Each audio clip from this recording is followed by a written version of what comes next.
Hey, yo, it's me, Pops Van Marmalade, and you're watching the Comics-Related Madness Network. So come get some. CromCon. CromCon. Hey everybody, Dirk Manning here, the writer and creator of numerous comic books and graphic novels, including Nightmare World, Tales of Mystery, Brave But Not Dead, all kinds of stuff. And I am super excited for you because you are getting to watch right now, right this moment, out of all the things we're going to be doing, you're getting to enjoy and revel in the Madness Comic Network. And that is awesome. Thank you for being here.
Flip City Magazine is just really pulling out all the stops, man. Your guys' production value of this magazine has gone insane. I mean, look at that. I mean, I remember when you guys, it was black and white. Even when it was black and white, I thought your quality was great.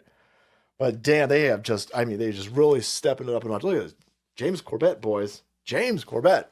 Genuinely cutting, but also funny, and obviously just chaotic and very fun. I love Flip City. It has brought new types of badassery and integrity to the print medium.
Welcome to Mob-A-Malls. Mafia Animals Poker Playing Cards. Make 100. Where real-life mobsters meet the wild side. Let's dive into the intriguing world of this unique deck. Meet Carmine the Snake Persico and Vincent Mad Dog Call. real-life mobsters with fascinating stories. Mobimals takes these characters and transforms them into their animal nickname counterparts. Introducing a 55-card poker-sized deck featuring 52 of your favorite mobsters reimagined as animals. Each card is a dedication to a different real-life mobster, complete with their name, nickname, affiliation, and birth-death years. But that's not all. This limited edition print run includes exclusive items like poker chips, signed decks, whiskey glasses, challenge coins, and even handmade Mobimal plushies. Don't miss your chance to be part of this limited edition experience. Back Mobimals, Mafia Animals Poker Playing Cards. Make 100 on Kickstarter now. Let's bring these mobster animals to life together.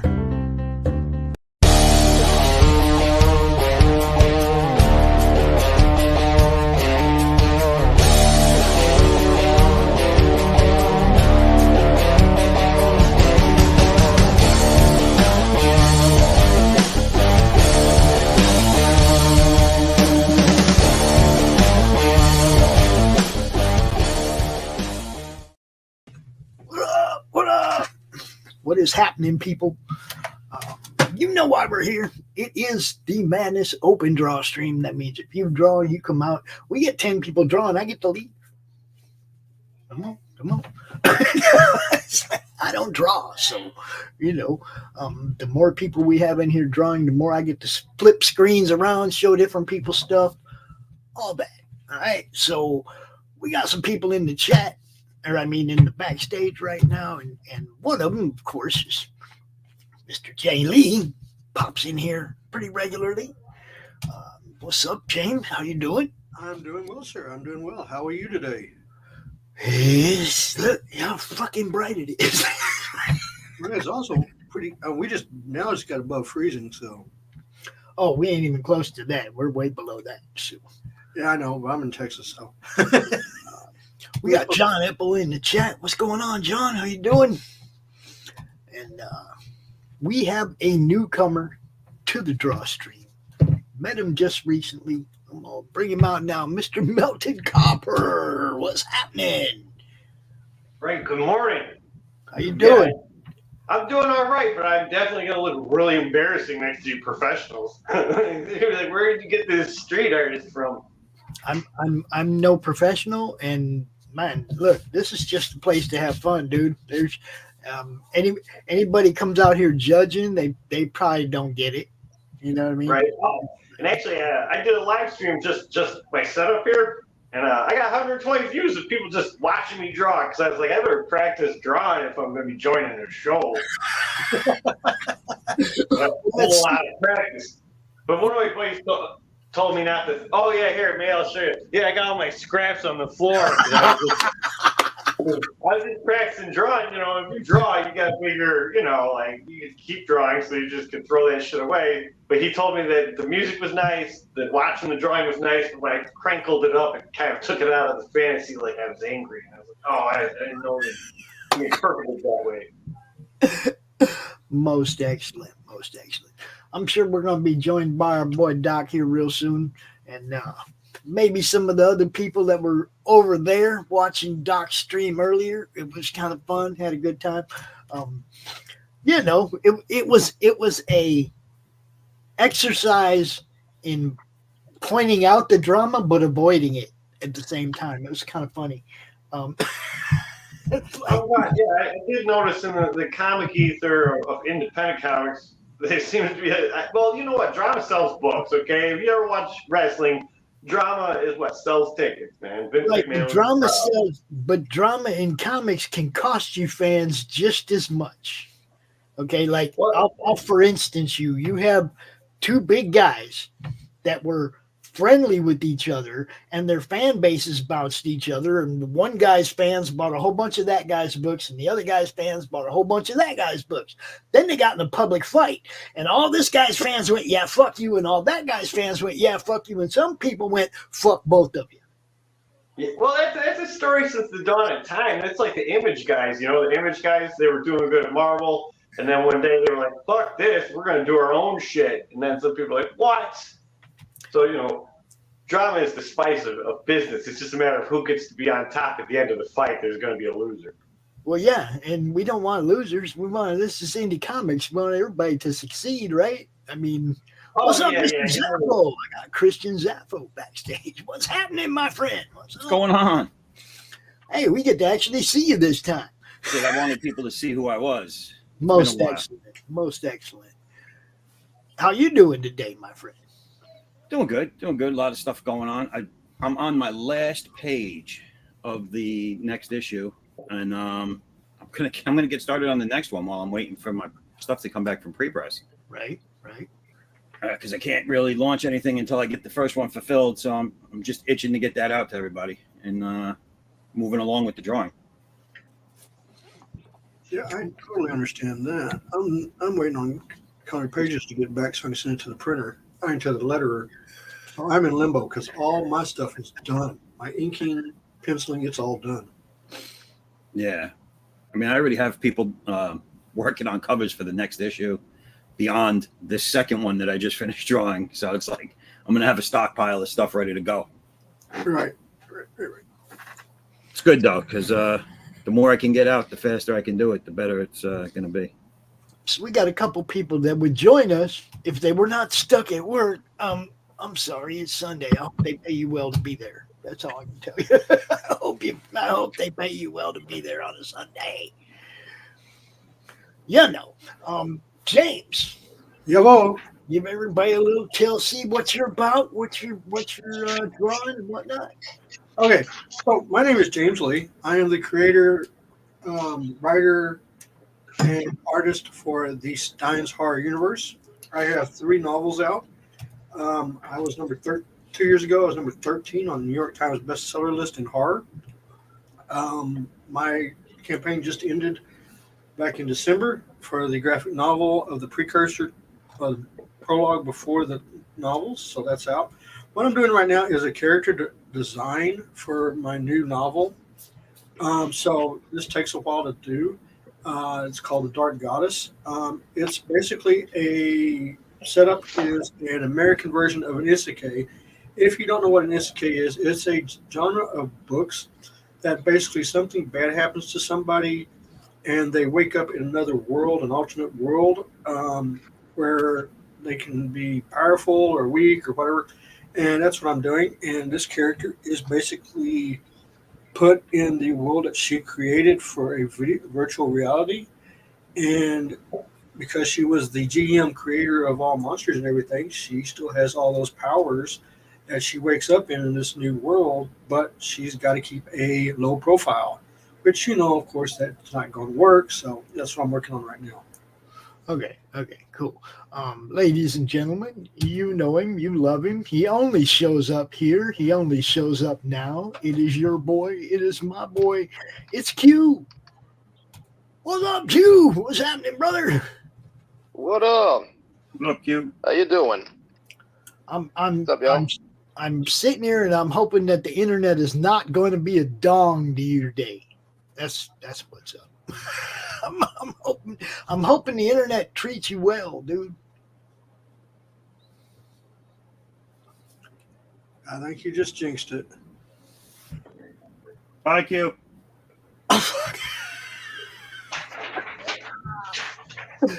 Please say no.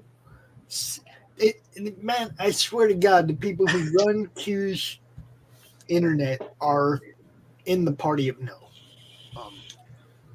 Wow, Q really knows how to overstay a welcome, huh? Yes, he does.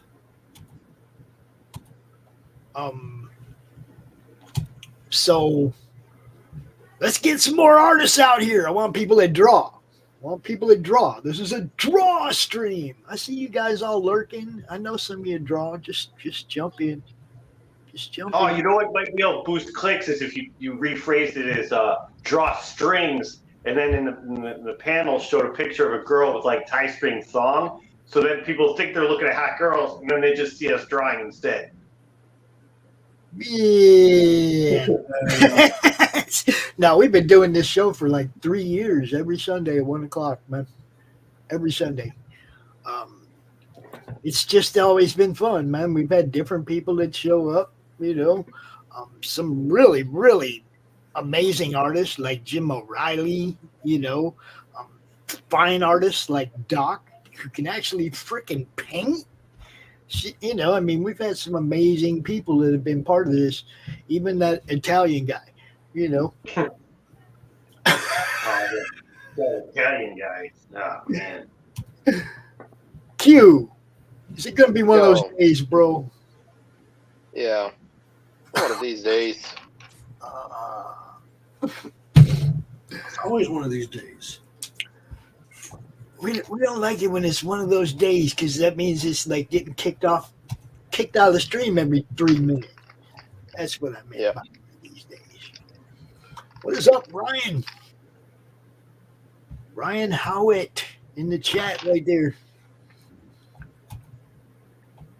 Ladies and gentlemen, joining us now, live from his own studio, the one, the only. So just sit right down, relax, open your ears real wide and say, give it to me straight, doctor, I can take it.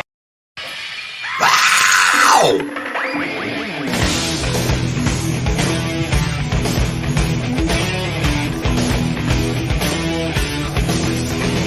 Get the chops out from under the wheels. Flaps up. No offense, Margaret. Contact. We're off. Rum, rum. Doctor, doctor, give me the news. I got a bad case of loving you.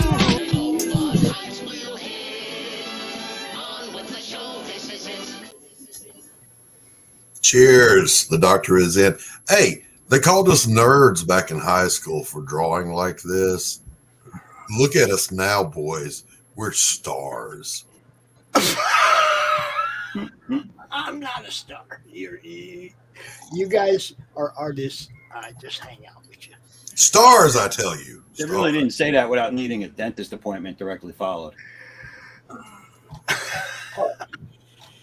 Well, just say stuff to the wrong people. You won't need a dentist. That's right. Oh, Jesus Christ. Tough guys. Tough Doc, how you doing? Well, thank you. How are you? What's up, John?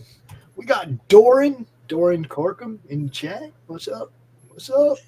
It was always a guaranteed way, however, to hit on a girl, because all you had to do was sit down and start drawing just some random girl, and some chick is going to come over and go, "That's good. Can you draw me?" Yes, I can. Easy. Well, of course I can. Did you have that baritone back in high school, Doc, where you just overwhelmed them with some I've talked like this since the 3rd grade. Oh, dude, so you just overwhelmed them with some Barry White in high school? It was a little frustrating because, like, my 4th grade teacher was hot, and she'd call my name for the role, and I'd say, "You're a baby." And she'd go, So you were like the original Baby Finster. The who? Baby Finster. Looney Tunes. Remember Baby Finster from Bugs Bunny? Oh, yeah. Little baby shaven, tattooed. Yeah. Babyface Finster, the mobster, the crook. This is a true story. Someone told Charlton Heston early in his career that his voice was too high-pitched and effeminate sounding. And he went out into the desert and screamed until there was blood coming off his vocal cords to give himself a Raspier? A raspier voice. And it didn't really work, but he just started rasping his own voice a little bit. So he saved himself the trouble. Huh? I just knew we'd go home, get a carton of cigarettes, and go, "Oh, why didn't I just do it this way?" Right. And I think Charlton Heston was already a smoker, man. Just, up your intake, baby. You'll be good. You want some information on how he got the role for 10 Commandments? I didn't hear you. What now? You want some information on how he got the role of Moses in 10 I feel like I need this information. Here's what happened. Cecil B. DeMille went to Italy and saw a statue of Moses. And his daughter was right there, and she goes, "You know what? He looks like Charlton Heston." And he was like, "Who?" You know, the young man that did the circus movie. No. Yeah. So they took a picture, and he went to a play that Charlton Heston was doing and met him in the back.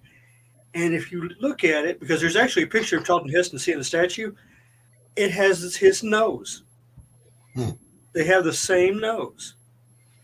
And in fact, when they did the baby Moses in the basket, that was Charlton Heston's newborn baby son. Really? Yeah. Well, that's interesting. It was on he actually had a contract and everything, and Charlton Heston was like 2 feet outside of the camera angle when they were filming all the scenes with his son. Huh. Now, I'll say this. That first of all, that's a good movie. 10 Commandments. Yes. Really a classic. I did not, however, realize until adulthood how good a job he did, especially as the older Moses. Oh yeah! Wow! He killed it. Great job. He did. I will never financially recover from this. Jim O'Reilly. The link is in your Facebook inbox. But no, I mean, those classic movies are so good. Yeah, they are. I'll be right back. Gotta get set up.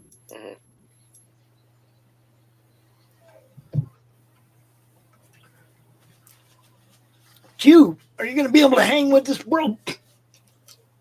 Yep. What you need, Q, you need a second phone, bro. One to use as a hotspot for the other one. A hotspot. Did they let you do that over there? Did they let you turn your phone into a hotspot? Like to run a laptop? Not that I know of, no. You have to look in your phone settings, bro. But don't do it now. We'll talk about it later. All right. I don't want you to get kicked out the stream again, you know. So yeah, today, guys, everybody watching on the show-offs at 3:30 Eastern, Dave and I are going to be doing some more indie stuff. And I pulled out a couple stacks of, you know, stuff that I may or may not have received over the last couple of years. Yeah, it's all stuff. It's all pretty much stuff I've received over the last couple of years. So we're going to be talking about indies, current indie comics. Dave will probably have the Image and Dark Horse stuff covered. So I'll be doing the true indies, the stuff I promote. You know, it should be fun. Yeah, I'm probably not going to be able to make it this time, but I had fun last time. That's okay. Anybody's welcome to that too. That show's just like this show. You know, it's like if you see what the topic is and we're talking about something that you have some in your collection and you'd like to show people what you got, you're welcome to join us. It's just that simple. I'm hoping that we have a couple more shows added to the network here. Well, I mean, we do have a couple new shows added to the network, but I'm hoping we have another one coming soon. Yeah, we got some stuff coming to the network. So who's drawing on this stream? You got Christian Zaffo. What's up, Stitch? You got Doc. What's up, Wayne? You got Melted Copper. You got James Lee. You got the Q. And anybody else who wants to join us, the link is pinned in the Madness YouTube chat.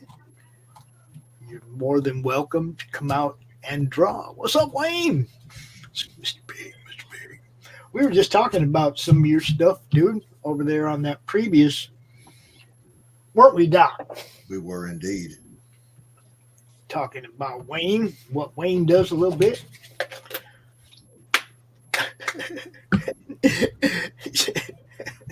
I'm working on it. Jeez. Yeah.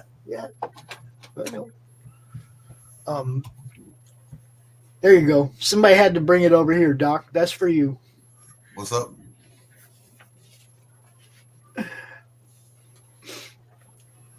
Yeah, it is. It's unfortunate. Captain America waves his mighty shield.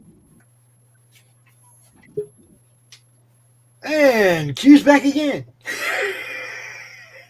Q doing his famous impersonation of a Dude. whack-a-mole. He's doing the Groundhog Act. He's just popping up out the hole every now and then, popping back in. Right? Oh yes, dude. I'll be showing off Joe's book during the show-offs today. At least one. I mean, I probably won't be like, I might show them all. I don't know, but I've got 8 of them, I think. But yeah, that's one of the ones I'll be talking about today. Sketch says he'll be right back. I don't know if that means he'll be here or back in the chat but it's above 15 degrees. Yeah, now where I'm at. You know, like I said, we just got above freezing about an hour and a half ago. So we still haven't. Yeah, I marked my calendar. The 23rd, it's going to get 4 degrees above freezing. So I'm going to wash my tank tops, my shorts, my flip flops. Oh, we already did that. We did that last week. Yeah, Joe puts them out. Joe's putting them out like Carissa does. Every time I turn around, there's another book in my mailbox. And dude, they're enjoyable. They're fun. I mean, it's not Picasso art. I mean, you know, it's not the I hope not.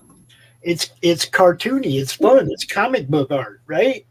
I mean, some people get way outside of, you know, what's really going on. These are comic books. They're supposed to be fun, guys. Everything's not supposed to be perfect.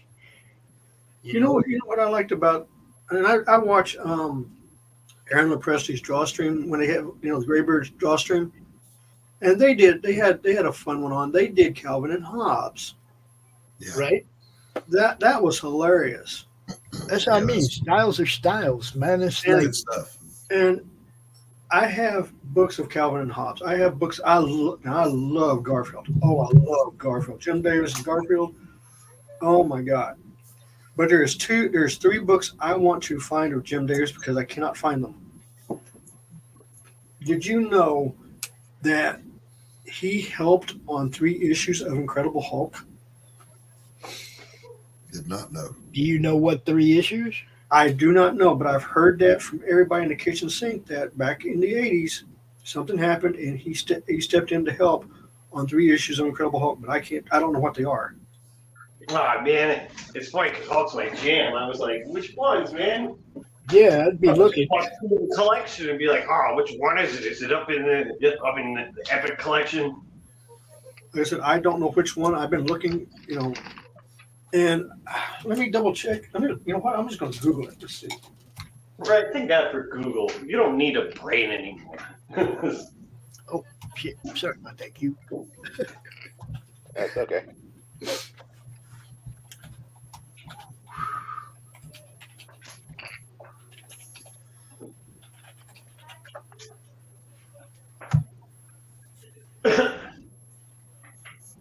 Oh yeah, there's Q's brother Voodoo. You guys missed that?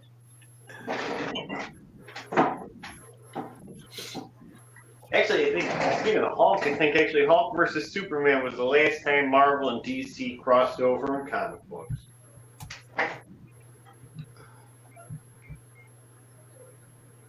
They went with a retro style.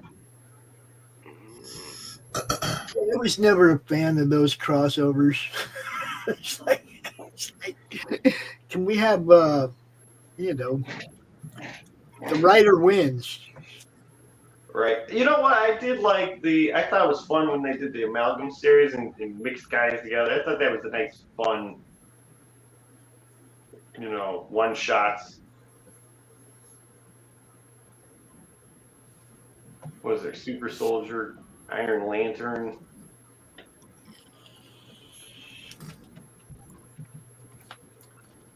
Okay, you're going to have to pull that up a little closer so people can see that, because that looks fucking awesome. Oh, this is sort of my take of if I did Batman villains. Check this out, guys. It looks like if Beavis and Butthead were Siamese twins. Jesus Yeah. Oh, yeah. I was drawing a bunch of suited ideas of like Dick Tracy / Batman villains, and this guy was going to be called the Family Man. You should make that left arm shoulder like really Diesel from carrying that body around. Oh, right. Probably. Well, yeah, I did remember to give him a button-up shirt because at first I was like, "Wait, how's he put that shirt on?" And I was like, "Oh." See, sometimes an artist you can relate to people now. Now, when I see someone connected to fucking head, I'll be like, "Oh, I understand your struggle. I thought about it." So what is he? He has that gun just in case the guy on his shoulder decides to start masturbating. Yeah, right. Like, it's a weirdo, like, buddy. You'll definitely hear him coming. Like, Point that shit the other way. Don't point it unless you're going to use it. Right? Like, does it count as an orgy if it's a conjoined twin? That's great. That's hilarious stuff. Oh man, I had another one. It was a take on all right. Dick Tracy has one called Prune Face. Maybe I'll draw that guy. Prune If you're a Face. guy, I called him Poon Face. It's just the whole story where he got hit in the face with an axe, so his face looked like a poon. That I like that. That sounds like a definite winner. Right? He ghosted on. Yeah, this guy up on top, man, he drools and pukes. The guy below him really has a.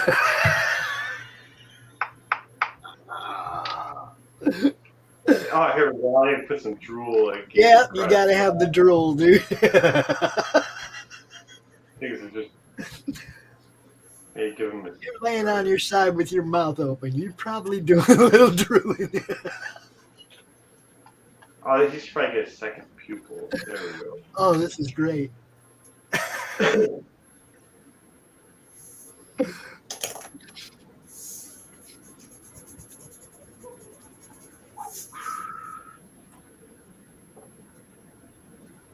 James comes back. We'll get him to turn that around so we can look at it. No, I can't find it. It must be an artist thing to have a hairy ass forearm. Yes. No, can't find it. So maybe he didn't. There's a rumor that he did. Go ahead and flip that around so we can see that, James, if you would. Oh. Look, all the hair ran away from here. It all ran away from here and went to the arm. Okay, hold on 1 second. I don't know why.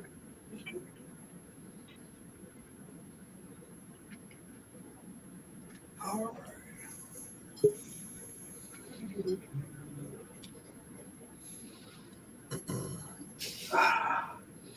What the heck? Saying the browser isn't connected to my camera. Okay, let's try it again. We go slow. There you go. Very nice. Very nice. Oh, and just while I'm on camera, I got to show you what I got sent to me this week.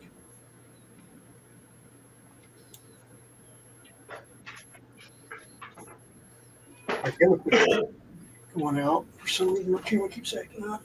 Ladies and gentlemen, the incomparable Mr. Jim O'Reilly. Good morning, everyone. Good Hey. Oh, Jim. Hey, Jim. How's everybody doing? How's it going? Woo! It's all action, brother. Oh! What's up? What's up? What's up? Okay, we're back. How you doing, Jim? How you doing?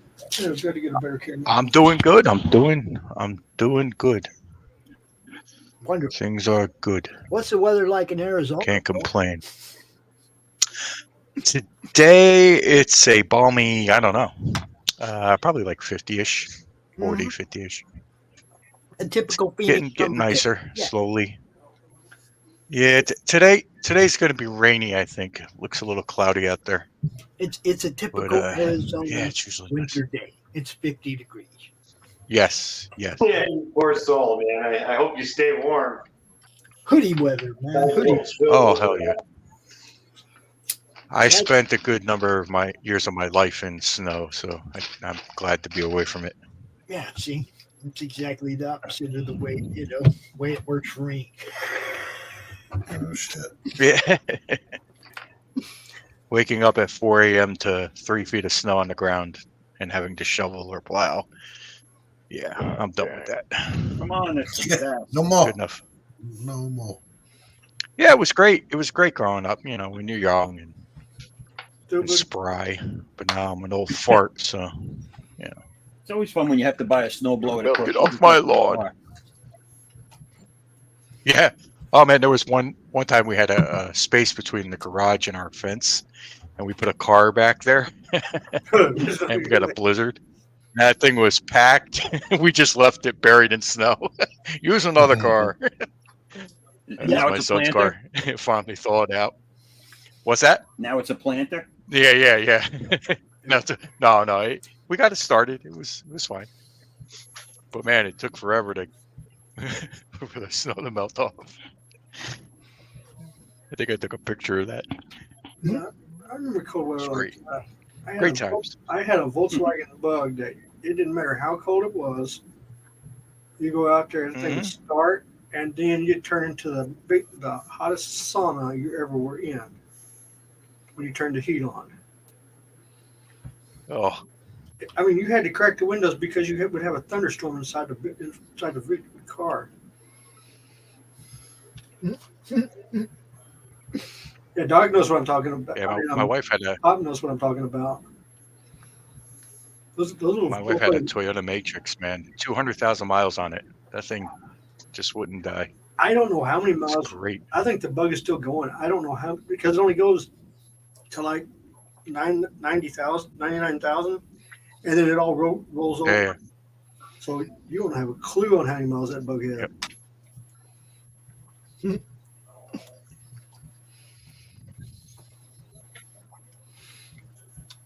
So what are you working on today, Mr. Jim? Oh, I just got on. I haven't even started to warm up or do anything. So I just wanted to pop in and say hello to everybody.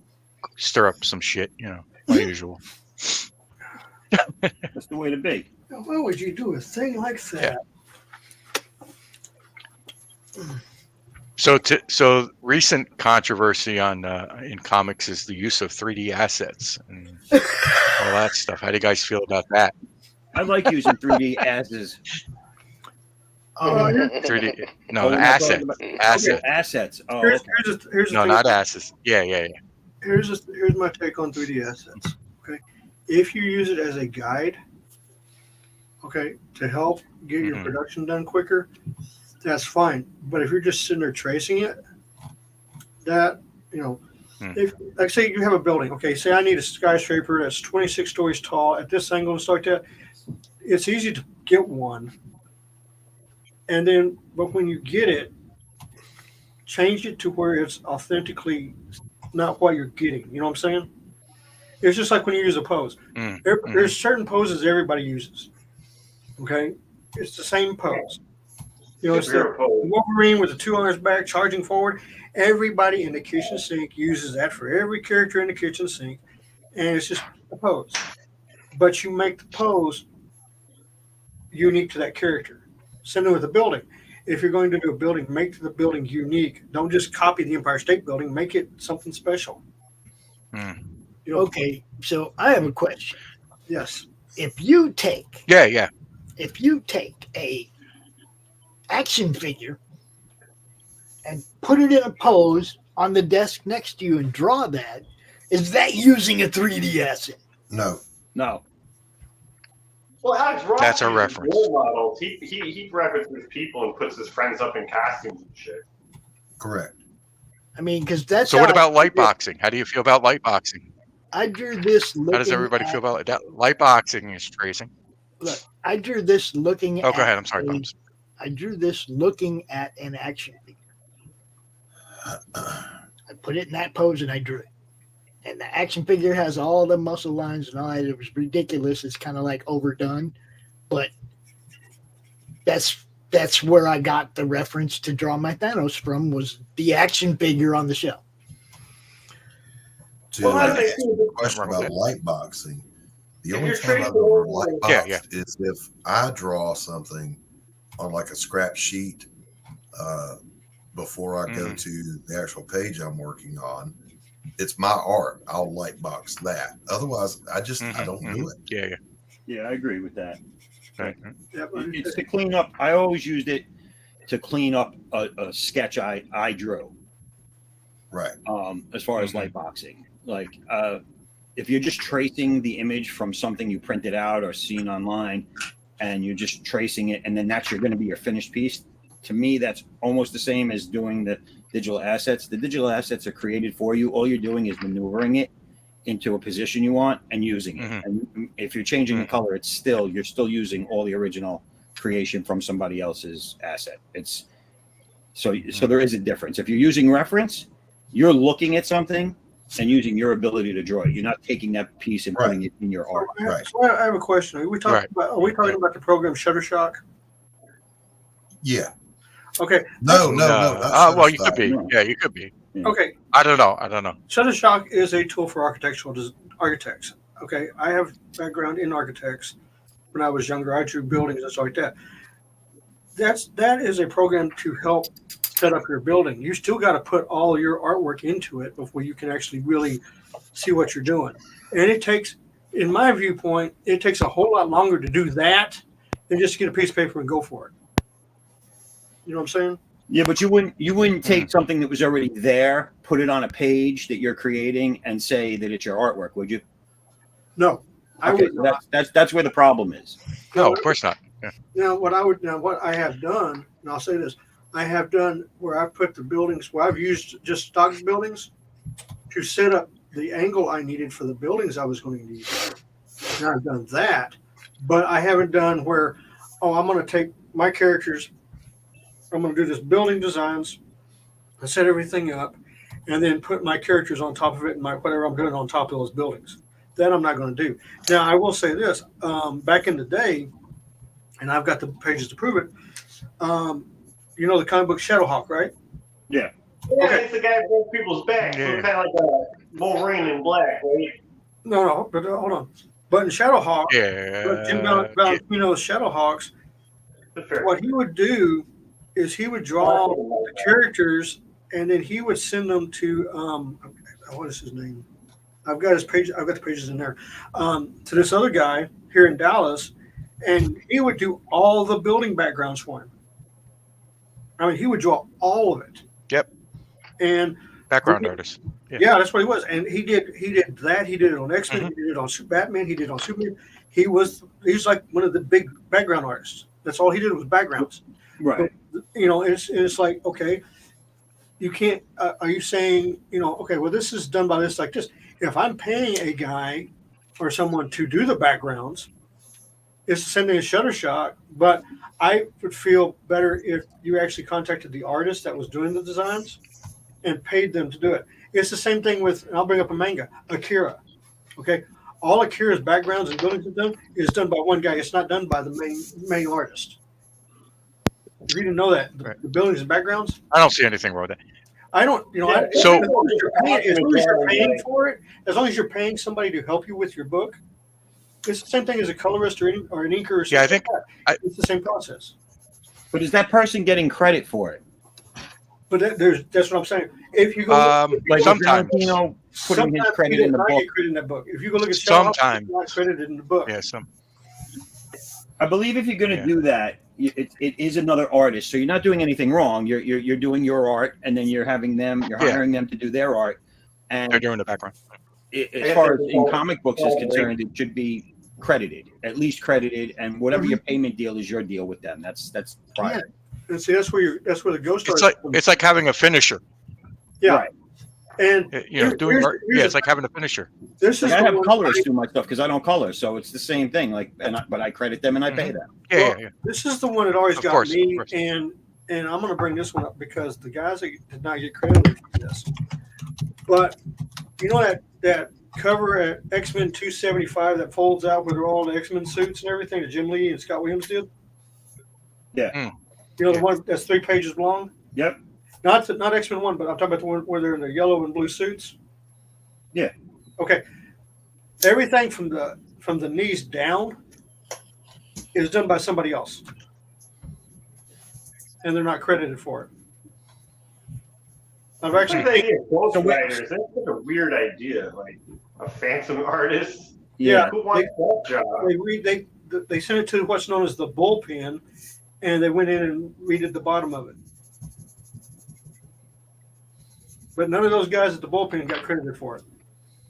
No, and they're under but that's they're under contract. I know. That's their job. Here's the other thing: it's the contract that you're under. Right. Is that? But let me ask you a question because I don't know. This is since is anywhere in the credits to that thing saying that the bullpen is involved? No. Okay. So to do the right thing, they should have put something there saying that. Yeah. But again, that's all contracted Well, work. It's like nobody credits a flatter. No, but nobody credits a flatter. No. You know. But and again, they were on nobody. probably an hourly or a weekly salary to do whatever crosses their desk. So yeah, you work for hire. Right. You're just an employee. That's different than someone creating something, hiring an artist to do it or whatever, and just not crediting them for any of the work or claiming that it was theirs. So, going back to 3D assets for a second, how do you guys feel about Marvel promoting the use of 3D assets? I'm just kind of like they actually encourage artists to do it. I just kind of quit caring about them. No, like there's a Stan Lee how-to book that actually encourages artists to go and use SketchUp, go get the Baxter building, drop it in, and then take out the line work and then draw over top of it. Yeah, because Stan was around when SketchUp was being used. I think he was. I think they can tell them to do whatever they want. They can say books in print. Yeah, but fucking Stan was kind of. Come on. But when did that book get printed? printed? It's going to reflect. People are going to see it. They're not going to buy it. 2000, early 2000s. Yeah. Well, another thing too is in the modern world, they're fighting with. It's a Stan Lee book. I guess technically we're fighting with machines where people can just whisper and conjure shit into a machine and have it do all kinds of stuff. So they have to visually keep up with what a lot of people are eating up these days. Beyond us old school guys that grow up with it, and we see a craft and like humans in the work. They don't quite see it that way. Right. The Fantastic Four Baxter building is a 3D asset in SketchUp. Crazy. For artists to use. That's crazy. In the how-to book by Stan Lee, it's encouraged that they use houses, backgrounds, 3D assets. And that just goes to show why nobody has to rest and why Marvel. Deadlines. Yep. Well, it's deadlines. They're cranking out books, right? So they need books quick. They don't care. It's a product. Well, they're that's not the whole, care. They don't. Okay. I don't want to say they don't care. Let me hop in for you. It's they have to get books out on time. Right. Well, so, I don't know what Marvel's got going on. It's even like their choices, and I'm not trying to be an arbitrary hater of like whatever they're picking out, but you have characters that got movies because they sold books for years that people loved. Like they like to pretend that Captain America and Hulk and Iron Man were Z-listers. They weren't. They had their own books. They were like leaders of the Avengers, and they got movie. The Marvels is a set of heroes that have always failed. Their name has been passed down to like 6 different heroes, and they smashed these Z-listers into a group to make a movie. It's like, of course it failed. They failed in print. What did you think was going to happen? No. Okay. Yeah. That aside, Just on this, and I'll explain something about what Marvel and DC are doing. When it comes to book production and book everything, this is how they get around this disaster. First off, they meet once a year in October to plan out what they're going to do for the rest of the year. Okay? For the next year, next quote unquote fiscal year. Once they get that to start, they start working on everything. But the thing about it is they've got to have the books done within so many days. Okay? I mean, so many days. I was actually told back in the 90s that as a penciler, you needed to put out at least 3 pages a day. 3 pages penciled. And the book had to be done. The book had to be completely done through editing and everything in 28 days. Every book that's on the shelf right now, it was done 3 months ago. That's the lead time they have. Yep. Okay. So that's what it was, and that's what it is. The thing about this is when it comes to a business, it's real simple, and this is business 101. My overhead cannot go above my profits, and I have to cut my overhead as much as possible to make the maximum profits. That's business 101. Because if your company is not profitable, your company will not last. And when it comes to the big two, it's real simple. They have parent companies that are funding them money. Without those parent companies, both companies would be in bankruptcy right now. Once you have a board of directors, they don't care what you do with the product as long as they see an increase in their profitability. They really don't. That's why you're having the hostile takeover going on at Disney right now. Yeah. And so that's going back to own Marvel. Can I just say something about the digital assets? And real quick, they don't care, and they're going to Marvel's going to say, yeah, use it. We want you to use it, whatever. That's fine for them, but it's where it's going to show is in their profitability. People are not going to buy stuff that looks static, looks like crap, looks like it was taken off a computer and used. As a fan as well as an artist, I still collect comics. There's ones I like, and I look at things that are new or whatever. And there's some that like the ISOM that it's just stale. It's static. I don't like it. It doesn't appeal to me, and I put it right back on the shelf. Well, I got the first issue, and I'll say this: I got the first issue because I was at the time I was using the same colors as they were using because I wanted to support my friend. Right. Okay, but I got the first issue. I read the first issue, and I was like, okay, it's not bad. It's not great. It's not bad, but it just didn't appeal to me, and I was like, okay, I'm not going to go after the other issues because it just doesn't appeal to me. And I left it at that. I didn't get online. I didn't roast them. I didn't do anything like that because, I understand what they're doing, and it's real simple.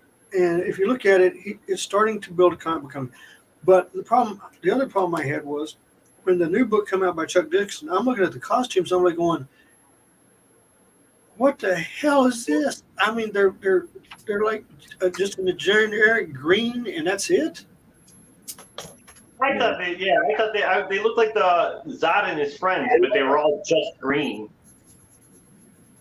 And I didn't buy it. I mean, it's the thing about it is, and this is the honest truth. The comic book industry, especially when you have new stuff coming out, everybody's real judgmental about it. And on top of that, if you don't deliver, you may get a first issue. You may get a second issue, but after that, that's it. You're not going to go any further because people are going to walk away from it. And you have got to catch the reader. It's just like in a novel. If I do a novel, I've got to catch you within the first 3 pages. Yes. I've got to hook you. It's called the hook. I have got to hook you on the 3rd page because if I don't get you on by at least the 3rd phase, you're going to walk away. You're going to put it back on the shelf. You're going to walk away. And if you looked at the old comic books, old comic books back in the 90s, old comic books are nice. But back in the 90s, the formula was you got the first page was okay. I got to look at the same page. When you open the same page, here's this gigantic flash page with some kind of action and stuff. It was like mind-boggling. You know what I'm saying? And that was a good, rounded. I got to catch you on it. I got to catch you because I've got to show you something. I got to get you to where you want to go to the next page, then the next page, next page. And in today's comic books, that's not there. There is nothing to get to go to page 4, 5, or 6. With ISOM, the name doesn't stand out. The look doesn't stand out. If you compare him to like the image roster, yeah, I don't even know what an ISOM is. No, but here's the thing. When you said it, that's exactly what I thought too. When you said that, that's exactly what I thought too when I saw it. Did you just say Islam doesn't have a hook? I didn't mean to sorry my mother. That's what he said. That's what he said.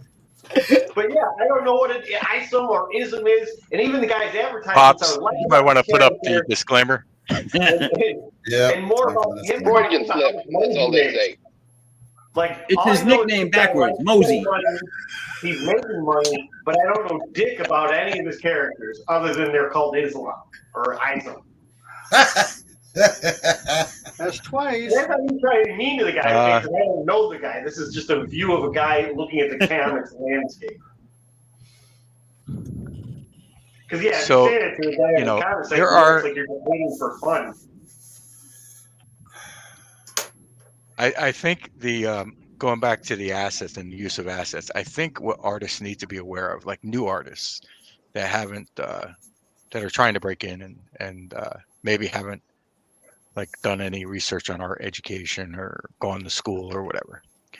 I think they need to be careful because 3D assets, while they can be great use for reference, there's a way to use them and there's a way not to use them. And if you use them the wrong way, what's going to happen is you're going to train your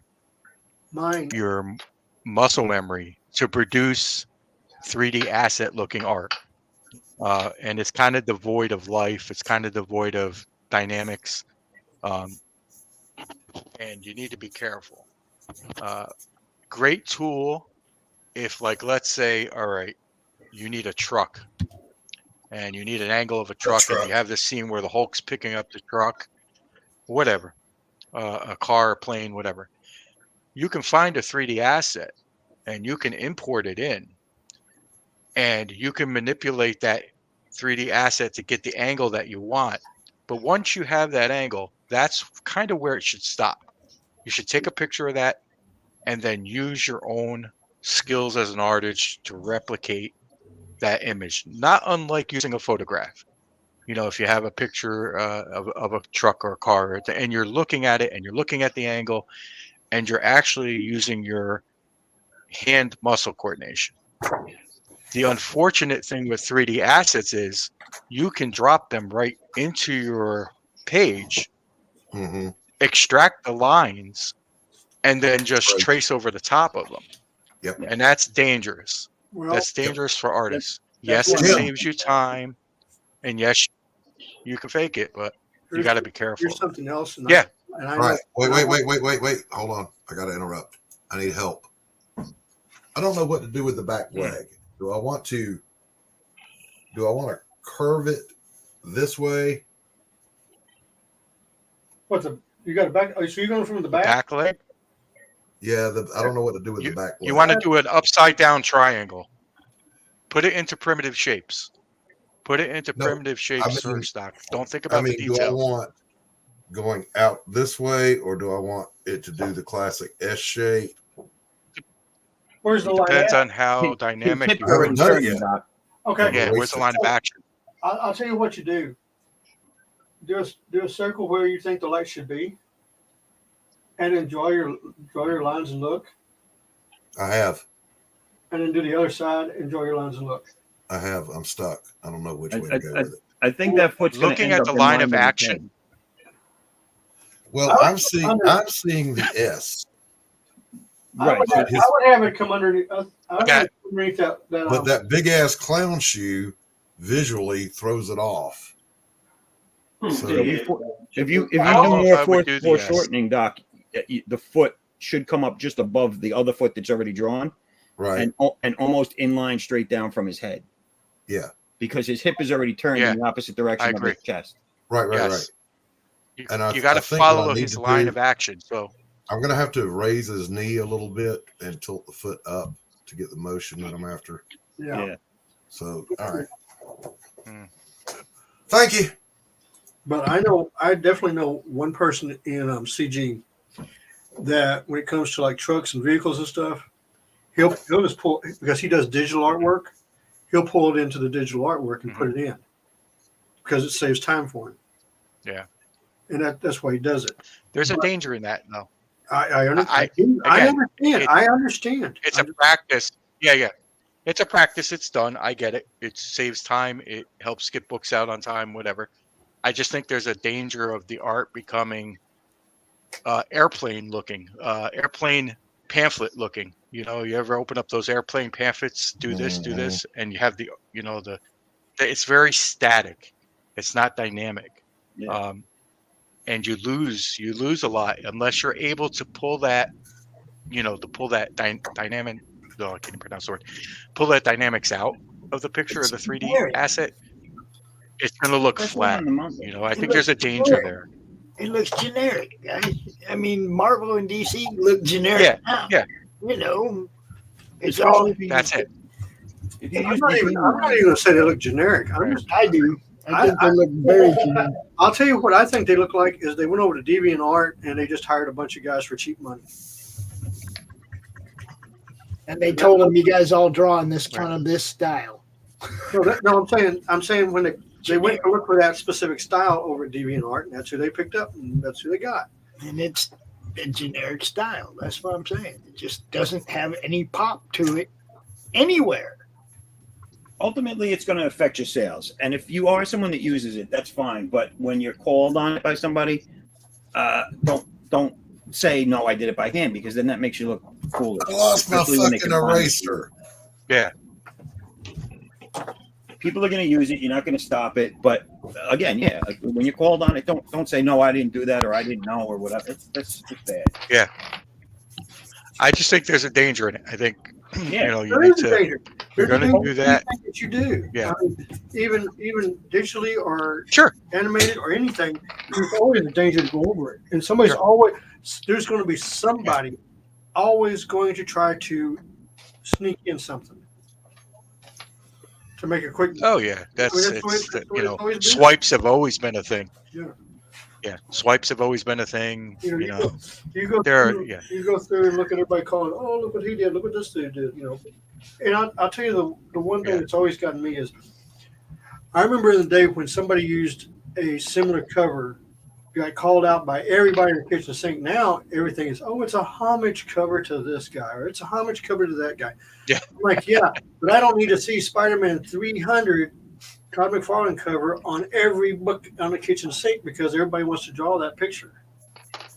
You know, I don't mind. Do it as a print. But don't do it. I have my own ideas on homages. You know, homage. A homage. Yeah, I have my own feelings about that. Omelette du fromage. See what you did there, Jim. There's an old saying, and this is from one of my favorite directors. I know Doc likes this guy, Cecil B. DeMille, and he said this: if you're going to make something special, only do it once, because if you continually do it, it loses that speciality, and you'll never succeed in capturing it again. Once it's out of the bottle, you can't recapture it, and that's exactly what he said. I don't know. YouTubers need to learn that lesson because Yellow Flash has been making things have been ruined for the 4,000th time. I mean, I don't know how many times it's been the end of Star Wars, but apparently it's always the end of Star Wars. Here's the thing about here's the thing about Yellow Flash and all these guys that are on Friday night. Okay, and I'm going to bring up two series, Velma and Andor. Okay, if all of them would have shut up and not said anything about it, or said it once, and that's it, those shows would have tanked. But what did they do? They all went, oh, this week on Andor, this is what happened, and everybody went over there to see it. I'm like, see, that's what I was trying to say. I was like, these people don't realize that they're selling the garbage that they claim to hate. They're free advertising. That's why this shit keeps coming out. Yep, exactly. Yeah, people are going there to see how bad it is and what they're talking about. Exactly. All right, so But that's their I don't care platform. about That's Star what they Wars. do. You know, that's No, I'm just saying. Well, that's what I was saying. Is they found a trick and a gimmick that works, so they kept doing it. Is where I was All going. right. yeah, right, I exactly. want to back this bus up because I want to actually hear Jim O'Reilly's thoughts on homage covers as we look at a Jim O'Reilly homage cover. I think they're great.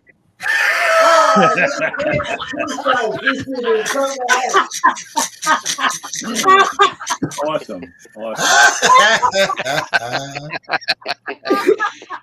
You all like that, right? That is why Jim They're O'Reilly fantastic. is a legend. Nothing wrong with them. Keep doing them. I don't know if you guys had that Keep doing original them. Hulk comic, but that kind of is so thick the cover falls off, and the art inside is phenomenal, especially for the time period. Dude, good stuff right there. Good stuff. I think they should be done off. That's the I'm highlight Jim of the O'Reilly, show and right you're there. not. That's the highlight of the show right there. That's right. I'm showing Jason. You're not. I thought you said Ben O'Reilly, and I was like, fuck it, we'll do it live. Yep. We'll do it live. We'll do it live. Oh my god. Ladies and gentlemen, the one and only Mr. John Dillard. But what's up, all John? you get is Hey, a facsimile. Oh, hey, what's going on? It's the man of the hour, the man with Fucking controversy, man. and they got it back. I am embroiled in exactly zero controversy. Yeah, I gotta stay away from this That's guy. right. I don't want That's people right. hating on YouTube. They'll be like, you talk to Yeah, I that got to get guy? off the show. This guy's toxic.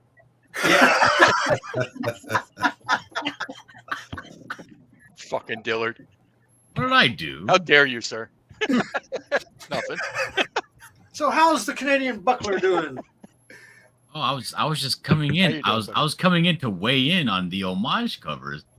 This is an homage. People don't know this, but this Nothing is wrong with them. This is an homage cover to a CD I used to have called "Flesh of My Flesh, Blood of My Blood" by DMX. There you go. Yep. There you go. Hey, zoom in on that, will you? Except he's all covered in zoom in blood. on that a little bit I more? can zoom. Yeah, I can zoom in. Yeah, I like to see that. Nice. Look at that. Ah, great work there. Great work, man. Great work. Fucking great art, man. Nice. Because I'm deciding on what I should do for these. I'm putting up the book on Amazon, and I want to put a different cover on it. Which book you putting on Amazon? The original Buckler book that came out a few years back. Oh, okay. I was thinking you were going to do your Canadian Hustle. Or maybe that one. I don't know. I like that one. Oh, yeah, there you go. You got to put him on a Love cover with him. On Doc. The Crawl. What the hell is that? That's Doc's. what do you call that, Doc? The quintessential, The definitive Crom. the definitive Crom. That's Crom. The diminutive Crom. Crom. Diminutive one. Crom. Demented Crom. He's everywhere, dude. There's Crom right here. I don't know. I was thinking Wait, I of think I got just a Crown homage. putting the book all black, right? And it's like, nobody likes that. Put Crom an image even on it. makes it into Q stuff. Crom is everywhere, man. He's multi-dimensional. Just saying. Reading Ninja Bimbos. He's everywhere. Sounds like I don't a know. trauma film. Speaking I haven't of decided yet. Bimbos, where's Max? I do not know, but I did send him the link. Dillard, have you heard the word of Crom today? No, I haven't. There you go. See? What is the word of Crom? 42. Smoke it if you got it. Smoke him if you got him. Homage. One. Yeah. Homage is the Homage. word. The word today is homage. Omelette dude homage. Homage. Yeah. There's Homage. I thought it was pronounced homage. I got a better one. I did too. That's what I thought it was. Eh. I think me and you are Homage, correct, and the rest of these homage, guys are bozos. Just back it already. He's even been animated. He's everywhere. He's Crom. All right. That's enough of that. I'm trying to make Crom happen. It's not going to happen. All right. Oh, he's already happened. Been there forever. Doc just gave up and left. Oh, Doc does it all the time. See, look, there's Crom. He's everywhere. Crom the Dank. There. That one of those homage covers? No, that one's going to be Absolutely not. That one's going to be a sculpture. That's going to be a sculpture, actually. I'm going to sculpt that one. It's going to be badass, dude. That'll be fun. Yeah. Somebody's even going to be able to own it. Nice. Who did you sucker in to sculpt that? I didn't that would be me. anybody in. He kind of offered, and I kind of said, "Oh hell yeah!" Thought it would be funny and outside the realm of what I normally do. A little bit ish. You know, just buried my So Dillard in Chrome. You say what? That's me. I said that image right there just buried my Chrome. But see, your Chrome is a heavy metal. Look at that. See, you're. That's right. Mean, the whole thing of Chrome is I love that everybody draws their own interpretation of it. That's what's great about it. It's like when they ask me, give me reference, I give them reference from 10 different people. And Pops, Now if you draw look, your own. he has his own Chrome merch on it. He's wearing his pants. Yeah. See, I mean, look, this is, dude, I love all of them, man. Manny Soto's Chrome is one of my favorites. Look at that.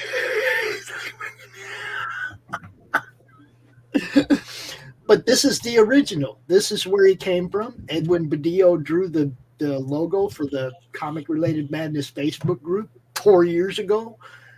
That's where he was born. That's where he came from, right there. And so many different people have drawn him. It's been crazy. That's awesome, though. I like that. Yeah, dude. An homage sculpture. You know the original Chrome with the comic book boxes behind him? Yeah. If you remove the boxes and put it back of a toilet there, it reminds me of that Ghoulies movie. That may be where the inspiration came from. I don't know. I didn't Come draw up and it. eat your ass. It's horrible. Ghoulies. We actually had a contest in the Facebook group to draw the logo. And that's the one that won. And then everybody wanted to name the little dude, and then dude just took on a life of its own. Now he has a backstory. And he's actually going to be in an RPG game upcoming here real soon on the network. So why are we still talking about Chrome? Because people draw Chrome. I don't know. Because Conan would be happy. Conan worships Crom. I think I mean, now, to be fair, Conan never even prayed to Crom before. I have a Crom laughs comic at you for a I'm win. working on called Crom the Destroyer. Yes, you do. I was about to say that very thing, Jim. That's right. It's on Indiegogo. You know what? Last I heard demand on Conan Indiegogo. talk about Crom, he told Crom to go to hell. And if you look on the relationship, some people like to be spanked and beaten, and maybe that's his relationship with his deity. Like not everybody sees love the same way you do. Jim, would you do me a favor and blow up the inks of that there Crom homage? For jumping. Blow up the inks of. It's right there on the left. What? No, the other one, the Hulk one. It's on the left right there. Oh, this one.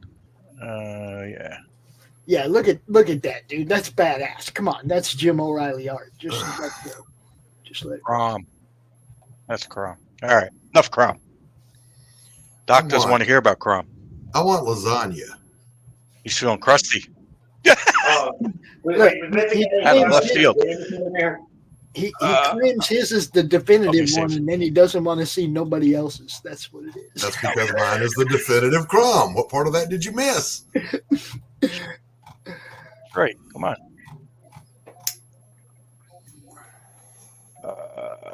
Did I just do the same thing again? Damn it, I forgot my pins. No, I didn't. Look at me knowing what I'm doing. So, Dillard, tell us, what are you working on? Well, right now I'm working on this Buckler cover. Okay. I'm gonna go with this image, but I'm gonna change it up a little bit and to make it more presentable as a cover. Can you share it? I'm not seeing it. Pops, can you take me down? Put Dillard up. He has to share his screen. Screen is being there shared. Oh, I didn't know you. There you go.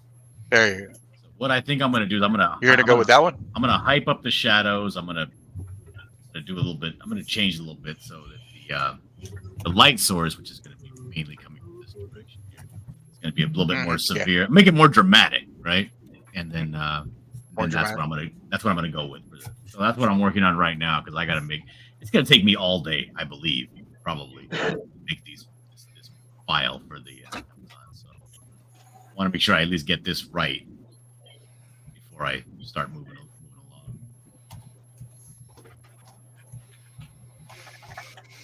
That's what I'm working on right now. And Doc, Yo, show us what you're doing, dude. I'm doing Rex's Killer Clown. Did you fix that leg yet? What did you decide? Yeah, I got him where I want it. There you go. All right. So just got Hey, when in doubt, just do it as a need. Just cut him up in the bag. Get me off the screen. What's wrong with you? What's wrong with your head? Says the guy who makes people turn their camera on. Hey, I'm with whoever turns on cameras because I mean, if you're one of those like shy people and you think you're on a radio, if you work in radio and you're quiet, it's called dead air, which is even less entertaining than having nothing to look at. And I'm not trying to be mean-spirited to some of these YouTubes I popped up on, but when you got 5 flashy squares and they're all trying to talk, but no one can see when you're done talking, and then they argue about talking to each other, it's like, yeah, you guys have cut out like 90% of the conversation because you can't see each other. It's like watching blind people meet.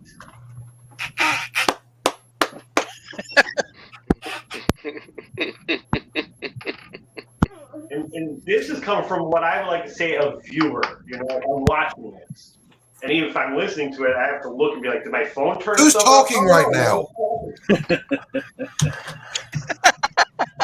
Who's talking? Turn on your camera. I'm right here. Hi. What? I didn't hear you. I'm drawing mean faces at you. Dude. Sorry, I wasn't paying attention. What were you babbling about? What? Can you repeat all that?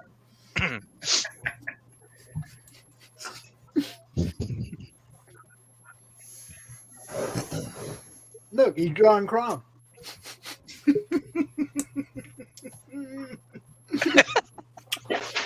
Ladies and gentlemen, we have another person join us. Hold on.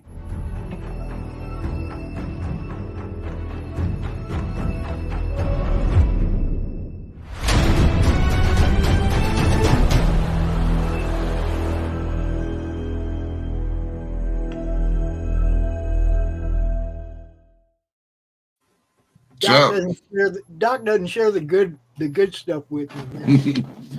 I said his name one time too many. What's going on? What's up, Max? It's like Beetlejuice.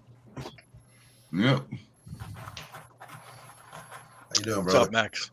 My ears are burning. Max, do you like digital asses?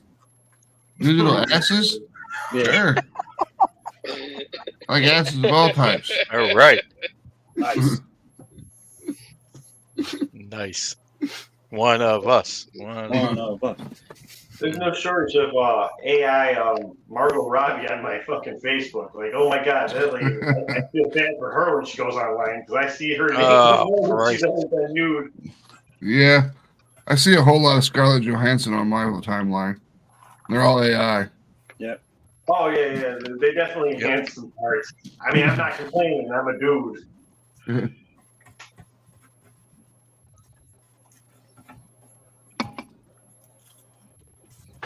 Get your tablet, Doc? I did, buddy. Thank you so much. Good. I haven't unboxed it yet because I'm waiting on the computer. Just do it all at once, get the new cable. Yeah. I don't want to get all excited about something I can't use yet. Yep.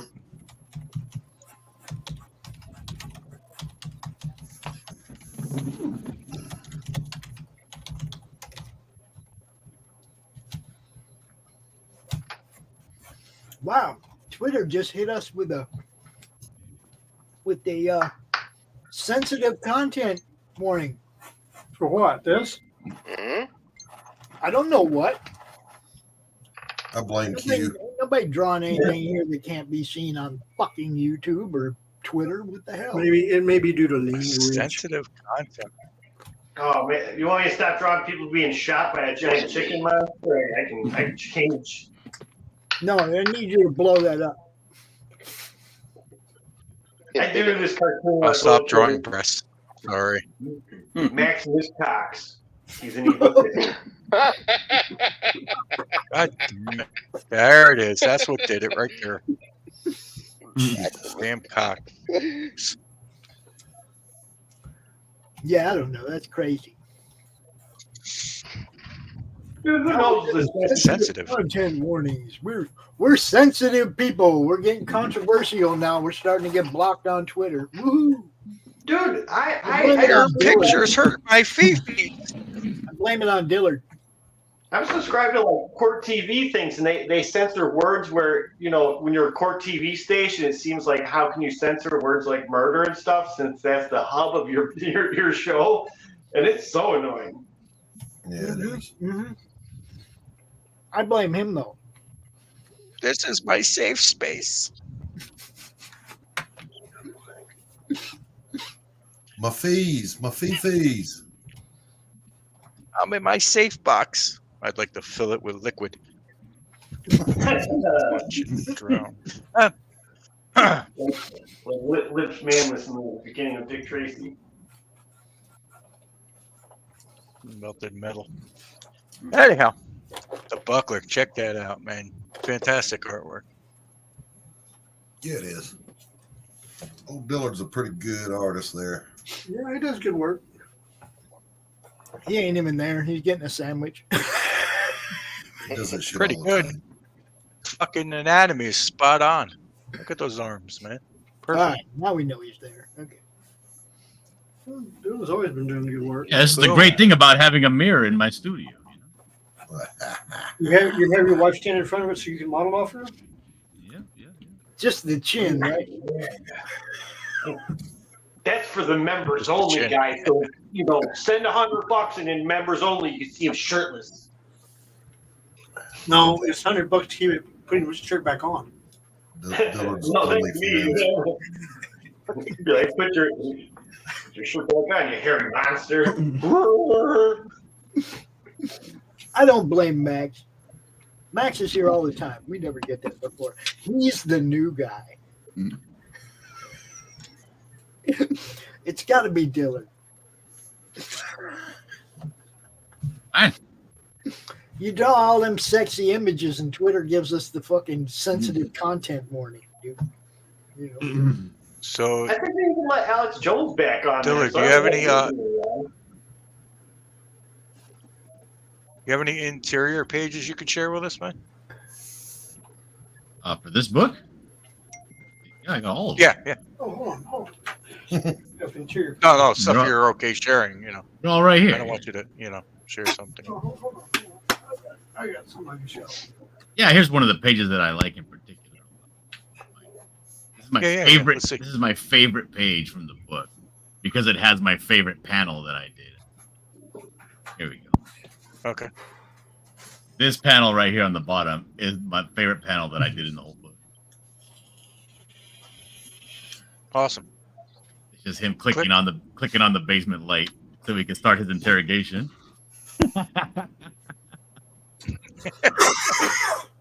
Because you know what's coming next. Yep. Severe beatings. So do you do all the colors too? Yes, I do. Are you doing the whole kit caboodle? Colors this and is everything? already, Wow, yeah, fantastic. this is already done. Yeah. I Let me see. Hold on a second.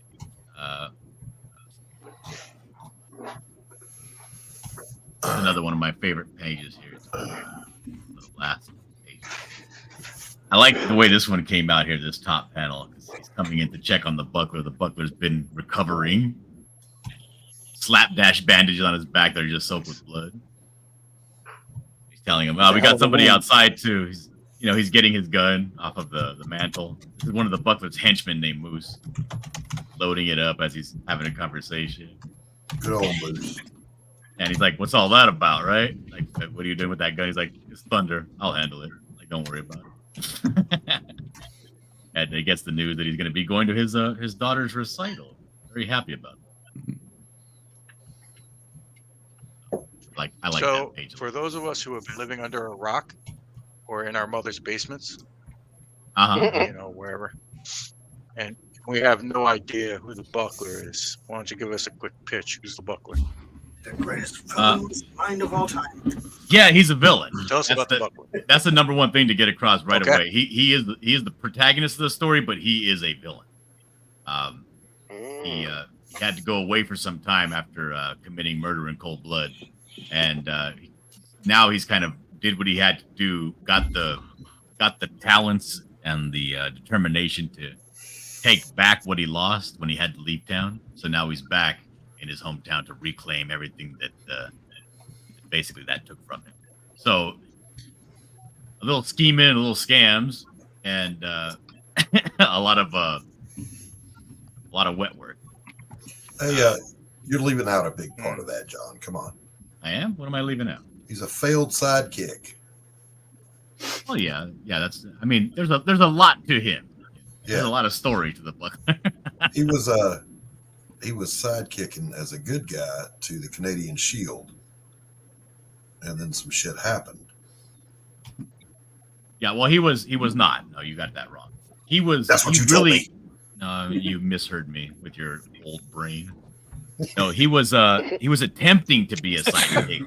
He was he idolized this guy named the Canadian Shield. Big old monster of a man. Okay.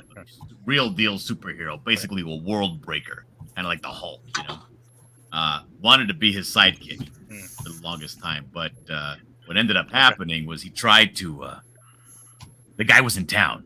The Canadian Shield was in town, and the Buckler was trying to impress him, which is why he's named the Buckler, because the guy's name is the Canadian Shield, and he wanted to be his sidekick. You know, a small shield is a buckler. So he tries to impress the guy. He becomes a little bit too flamboyant in his rescue and ends up getting somebody hurt real bad. And because of that, the hero dresses him down real violently, real aggressively in public. Tells him basically, you ain't no hero. Wrap it up, kid. You don't have what it takes. And that just devastates him. Just breaks his heart. You know, it's all he's ever wanted to be. Because they idolize this guy, you know. And when that happens, like, some people actually see it. And they're laughing at him to scorn, you know, and he can't take that. He has a little bit of a psychotic break, and he ends up choking that lady to death. Rightfully so. I mean, I still don't see the villain part. Yeah. Not quite getting that. And because of basically, he killed a Karen. Yeah. So no, she was just some girl, you know, working. She was dumping some trash in the alleyway. She works at a restaurant. She saw what was happening, and she laughed. You know, it's like, He looks kind of like an angry version of the Phantom, but not purple. Yeah, he's very happy though. He's not angry. He's happy. Look at him. Look how happy he is. Right. Look how happy he does. You can see the smile. Yeah, he's like, I just got done choking that woman. Or lady. Look at that. So yeah, but what happened is, you know, since he's in the public figure, you know, he used to go around almost. You guys remember that hero named Phoenix Jones? He used to be like a pretend hero in San Francisco. Yeah. He was kind of like that, right? So people would follow him around with cameras. Well, he actually, one of the guys that was following him around is his brother. His name's Todd Harrington. Back then, he was an investigative journalist. He was following him around, and he caught all this stuff on camera. So he has to leave town because of the murder, and becomes resolute. When he leaves town, you know, he takes off down south Canada, all the way down to the furthest he could get in the U.S., which is a town called Brownsville, Texas. Yep, I know where it's at. Yeah, basically takes up under this. He takes up tutelage under this old boxing promoter / trainer, and learns how to, because he has physical abilities. He has the strength of 3 men. You know, he's super strong, but he didn't know how to use his strength, and he becomes, you know, over the course of a couple of years, very, very dangerous person. And he's very capable, knowledgeable fighter. Yoda character. Yeah. Except that his Yoda mentor is a guy. This old Mexican guy is basically a small-time cartel member, so he becomes very good at hurting people. You always need your hero to have somebody interesting to banter with. So the Buckler's a villain. He's a very So he's somebody you capable- want over for Thanksgiving. Yeah, he's a very capable villain. Like he has the skill and the knowledge and the experience fighting wise, plus the strength to pretty much stand toe to toe with almost any regular hero. You know, that's where he's in his element. He's most comfortable in a brawl. He's not a big thinker. He's a fighter. So when it comes to the scraps, that's where he's happiest. That's where he's very dexterous and deft and dangerous. Awesome. So that's the Buckler in a nutshell. I tried to sum it up quickly, but Doc was asking. He brought up other, historical topics. Oh no, that's That's what I do, John. That's what I'm just here getting it out there so people who don't know who the Buckler is, And where can they get the book now? Well, nowhere right now. That's why I'm working on this. I'm trying to get it up on Amazon. Gotcha. Okay. Gotcha. And there's some other stories. So far there's been this one. Whoops. It's a Canadian tussle, which is I'm still working on fulfilling that. So that won't be available anytime soon. Probably maybe later or early next year. But there's also another story, which is the one Doc was talking about, the origin of how he became a villain. The story I told you about the girl. And that's a small little ash can that I did about 4 years ago. I'm thinking of getting that one and available as well. I love the story, John, of when he has the vision and he needs to get back to it. Yes, but that's not in the book yet. That's in the upcoming book. Yeah, that may be the most Buckler moment of all Buckler moments. Yeah, he has a vision of his father when he gets shot in the back of the head. You know how some guys are. Some guy pulls a gun on him, and the Buckler's the kind of guy that will turn his back on the guy and say, "Why don't you just do it then? I won't even look." So the guy does it, shoots him in the back of the head, and for a short while, kills him, puts him in a coma. And he starts having these visions where he's talking to his deceased father, and he really wants to get those demons out of his basement, So what happens is he kind of comes to and wakes back up, snap back to reality, and as he snaps back to reality, he's getting driven away from this hectic scene where he got shot by one of his henchmen. He's laid out in the back of the van, and he really wants to get back to that vision because he wants to really air out that dirty laundry. So he pushes the guy out of the car and just takes a header into a pylon and a bridge, so he can essentially die again and go back to that vision. I'm not done. Things that are awesome, and I woke up and I'm like, Excuse me, I wasn't quite finished with that yet.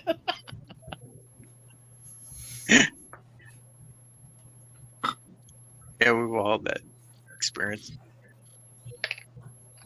That sounds like a unique story.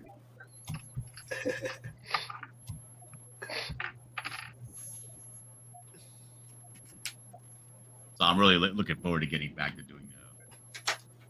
work on the second part here. Here, I'll show you what I have here for that.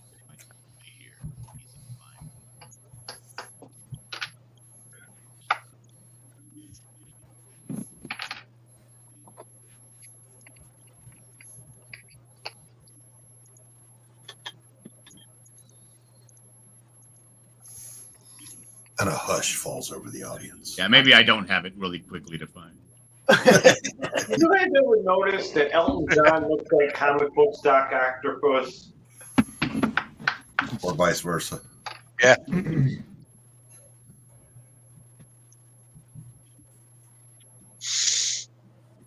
More and more. And why is all Spider-Man's villains all green? Like, is there a green Scorpion somewhere that I don't know about? That Scorpions are green? Scorpions can be pretty much any color. I've seen them black. I've seen them brown. Well, all Spider-Man. Back in the day, they only had certain colors, right? Yeah. Yeah, like the Hulk used to be gray, but the printing ink fucked up, so they were like, "Fuck it, make him green." And then later on, Dave said it changed it. Yeah, something with Beast and Iron Man. Yeah.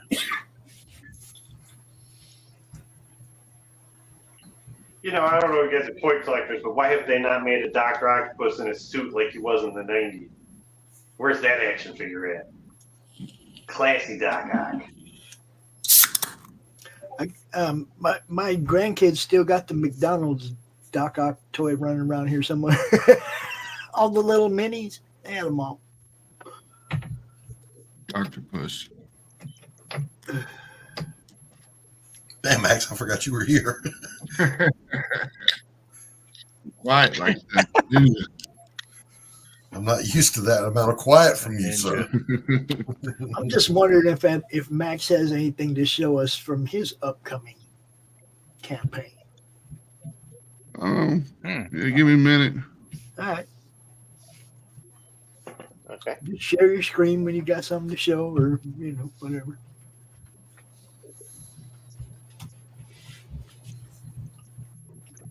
There's a lot of nudity in Dark America, so I gotta be creative. Gotta watch that sensitive content. Oh, a lot of smoke on boobs. Yeah. Smoke and shadows. My Fifi's mic. Well, frickin' Twitter. Oh, we can already show gave stuff us- from upcoming projects? Hold up. Twitter already gave us the sensitive content thing, so. You may as well earn it. Might as well give them something. Take it to another level. Here, check this out. I'm Something going to share to talk this. about, This is from an upcoming project I'm doing. Me and Yellow Flash are doing a project coming up soon. Share this. Oh yes, we all. Yeah, that's been a. Oh, I never heard of it. It's been quite the. I never heard quite anything the about fucking news item there, John. Oh. I haven't I don't know if you're aware of this, John, but This is our main titular. This is our titular hero character here, and he just got his powers, and he's found out that he actually has the ability to fly, and he flew up into the air, and oh, look at that! So he has this these Nazi planes are after him, but he actually flew up into the air, and he's like, "Oh shit, I'm right in the flight path of one of these Nazi planes," and it just crashes right into him. You're like, I've always wondered about nice with, art there. with characters that can fly. Is what happens when they get past 10,000 feet? because now this is the page where he transforms. Now this is an homage to a Shazam page. Homage. I must say they get really cold, Jim. Fantastic work. Well, it's not the Can you cold. zoom in there? It's not the cold that gets him. It's Here's the our character, what he looks like. They run out of oxygen and fall down to Earth. Exactly. Yeah, there's a lot of cool stuff in there so far. Here's him, flying away. If they do not know Up the into the rule of sky. Icarus, hold up. If they didn't learn the lesson of Icarus, then they deserve to run out of air. I mean, it was in the Iron Man movie. He was talking about needing oxygen when he went so high, and then he started having problems with icing. It broke his Iron Man suit. Yep. So, Dillard, what's the name of that book? No name yet. I mean, there is a name, but we haven't released. No name yet. Okay. I can't say. You haven't revealed. Okay. Undisclosed. Yeah, I didn't want to bring it up unless you brought it up. But, I had heard somewhere on the internet that you might be working on a book with Flash. There may have been a rumor, a little just news a about very vague, minute rumor, and I didn't want to bring it up unless you felt I've comfortable heard talking about a about few it. different books you're working on. I'm not a hip guy, so I thought Yellow Flash was an Eobard Thawne reverse Flash reference, but I think it's some like anime reference. But What, Yellow Flash? yeah, No, it has to do with the DC Comics. yeah, that's what I thought. But somebody told me I was wrong. Nope. You go look at this. You go look at his character on the So channel. they were wrong, and I was right. Yeah, 'cause I love me some Eobard Thawne. That guy's, and he's not even in the Flash movie. What the fuck? There's no Flash villains in the Flash movie. Reverse Flash isn't. They wanted to make a Elseworld's Finest, but then the Flash is there. They got more Instead, Batman. it's Superman not. than anyone could want. Calm down, Finn. I said it's not the only book he's working on. Jesus. Calm down, dude. I love the Killer's back.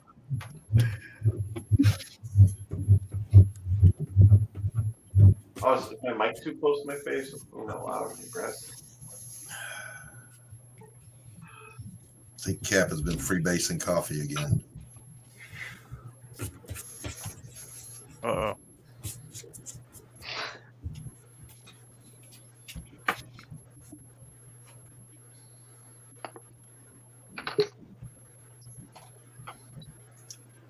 Nope, someone popped in. I heard a pop-in noise. My hands are full. I think. I don't know. Relax, Pops. I wasn't referring to you. I was referring to someone on Twitter. Okay. Well, Hey, Cap. I'm trying to stay out of all that shit. Yeah, you should. Well, we'll try harder. Hi, Hey, Cap. Doc. How you going? I'm good. Excellent. Doc, Right. why are you yelling like this is your show? How's the coffee? Somebody needs to acknowledge you when they come in. How's I the like to coffee? acknowledge Doc. The coffee's good, thank you, Doc Blalock. It's only my first. Isn't that sad? Shut up, John. It's like a North horror America, movie. yo. Pay Copperhead, refreshing pay the Gillard, pay other people. Right. Now, which 3D program did you use for this? Oh, snap. Right. Minecraft. Whoa! Shots fired. Actually, that looks nice. Who's this now? This is the beginning of that's No Machine Gun Dark America. That's a good comic book. Ooh, nice. Hang on, she's got bare legs. Disgusting.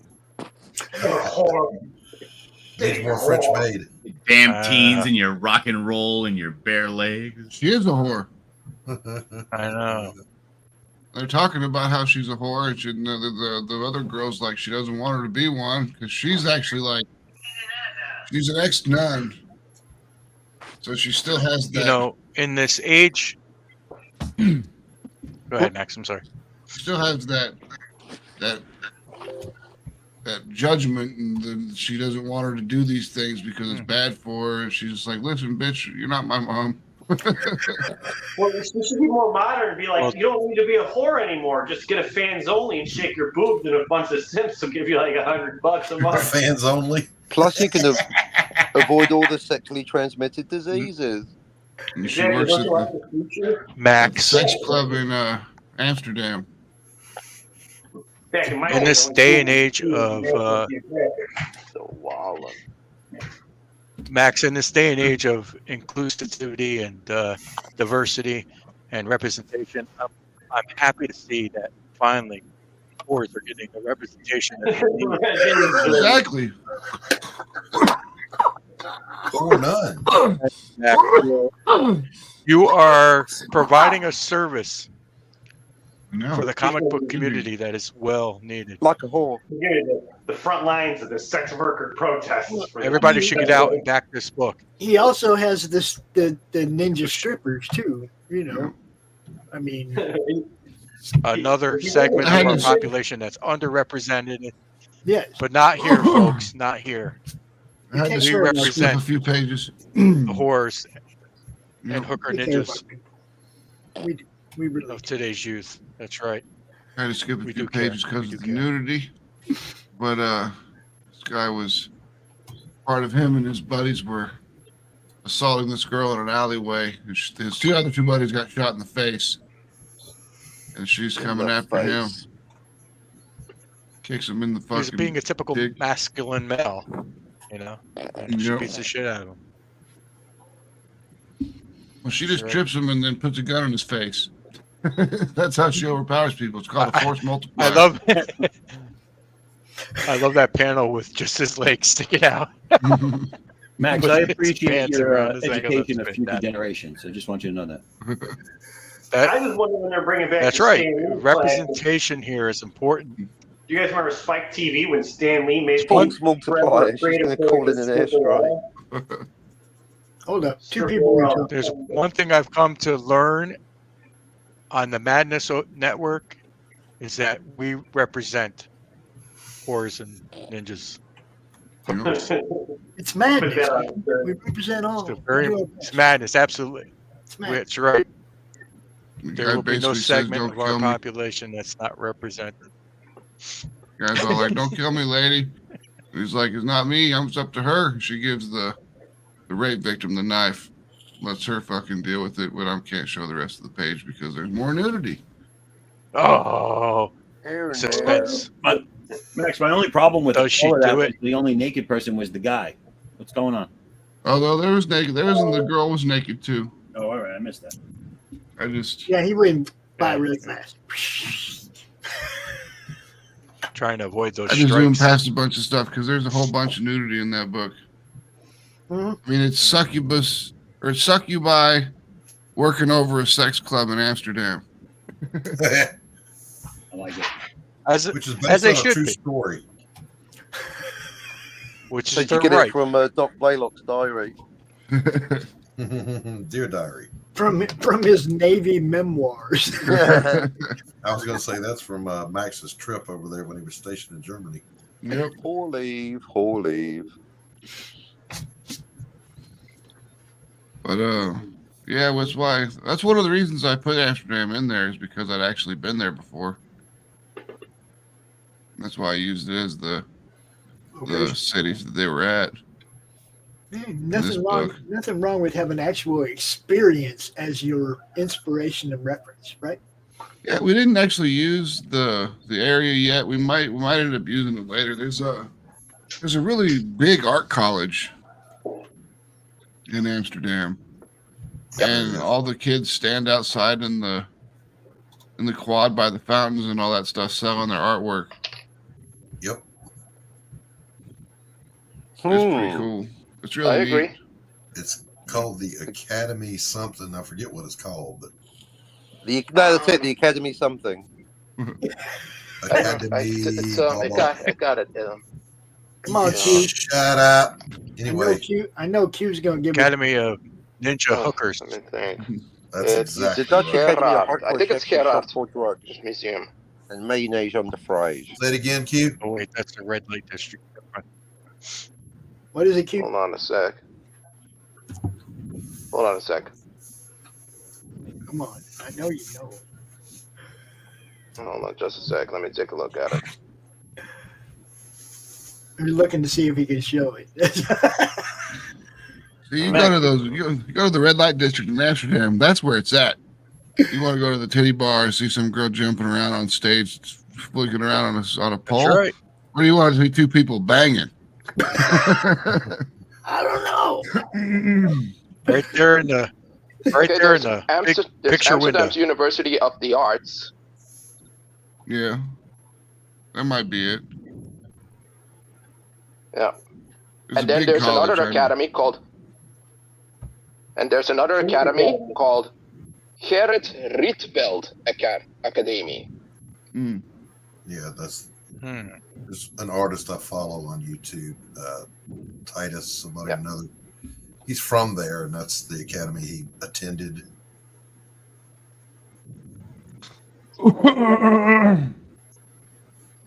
Yeah, but you can get some pretty good paintings for like 50 euros. Mm-hmm.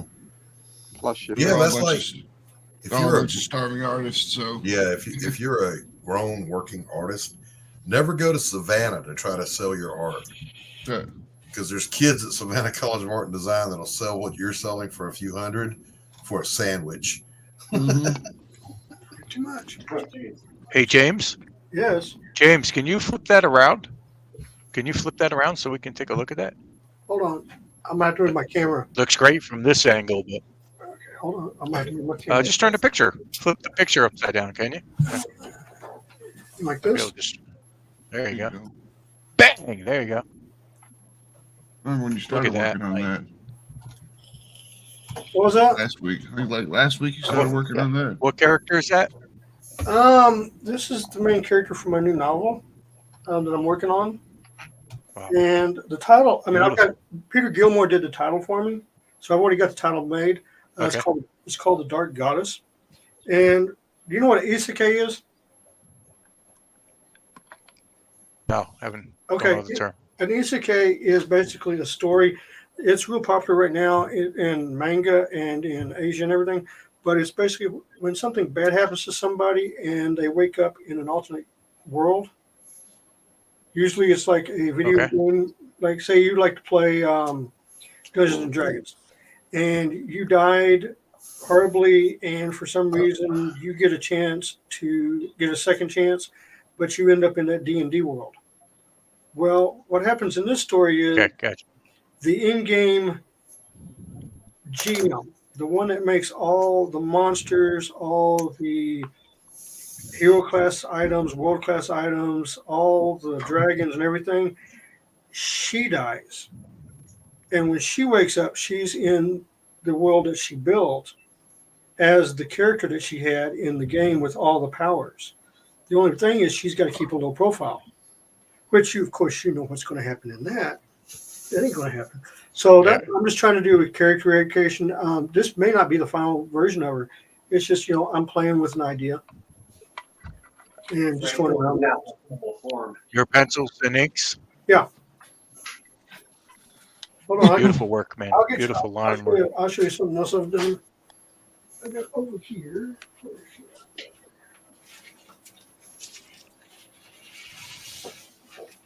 So I did this one a couple of weeks ago, so I'll show you this one. But this is Ripclaw. All right, we got to get you to change the angle of your camera. Well, I'm gonna move my camera. Just give me a second. Yeah, if you can. I can see Don't like, you know, mess anything I up. like that angle. There's big boobs in our face. What's wrong with that? Give me a second. Right there. There we go. Again, another segment of our population that is not represented enough, and we do it here on the Madness. So here's Boobs. So here you go. Particular Americans. So this is, of course, from Cyberforce, Velocity and Ripclaw. Oh yeah, I remember that game. So that's that one there. And I'll show you some stuff that I've got on my wall that you guys would like to see. But this is oh, beautiful. Mr. Shelby Robertson. And then if I go Love up Shelby's work. And if I go up a little better, I have Brett Bruce. Didn't Todd lose the rights to all his fantasy characters like Angela and Cogliosto? They're gone now. Yeah, no, that was due to a lawsuit because he actually didn't create him. Alan Moore did, and Alan Moore sued him. But yeah, this is some of the stuff here, and then I've got some more here. I've got Sued by Gandalf. And so I've got from Cold Day in Hell. I've got one from Matt Martin from one of his covers, and then of course I've got over there one of Michael Turner's. Oh yeah, he passed away. Beautiful. And then I go up a little more, and I got another one of Michael's. Here's another one of Michael's there. You shall not pass. This off is your work. So that's what's in my office. That is one goddamn expensive wall right there. Yeah. So yeah, that's all my stuff. Beautiful work, man. And then I've got some sketch covers by Mark Silvestri and some other guys. Well, guys, it's been a wonderful show. I love it when we have a full house and we got lots of stuff to talk about and show off. I want to thank you all for coming hanging out with us because it's been fun. But I got another show to do in a little while, so it's time to go around the room. It's time to go around the room and tell everybody where you can be found. And James, you kind of just did it, but do it again real fast. Where can they find you? Make fun of Pop's shirt. You can find me at www.thevonsteins.com. You can also find my books on Amazon. All you got to do is type in my name, James D. Lee, The Steins. You'll pull up all my novels. So you'll find me here on this channel, on the Madness Network with Pops and everybody else when we do the draw streams. So come by and check. And anything that I draw on stream is for sale. So all you got to do is hit me up on Twitter and see what we can do. Cool. Zaffo. Oh, you can head over to, it's right there, my website, and sign up.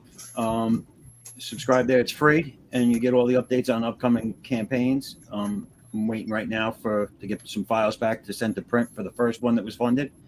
And the second one's all drawn up, so I'm just waiting to get that up on Kickstarter and get it going. Cool. You find him here every Sunday. He's been hanging out. He's become a regular, and we love it. I love what you do, man. It's awesome. Thank you. Captain. Hello there. You'll find me on the Captain Infinity channel. Just type in annoying Limey and it'll go straight to the Captain Infinity channel. Annoying Limey. Got it. All right. Another newcomer today, Mr. Melted Copper. What's up, brother?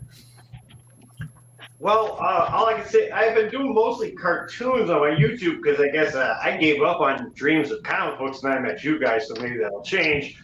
So what you can do is find some artwork on my YouTube. I have ADD, so none of my cartoons are consistent, but that's where you can find me. Because originally Melted Copper was a police show I was working on, and I gave up. But now it's my name. Cool. All right. Dillard! Yeah, you can find me on YouTube and Twitter under the name Dillard Draws. Can't wait to see you there. Cool, cool. Mr. O'Reilly. You can find me on Pornhub searching for little people porn. Midget porn. Midget porn. My mom's basement.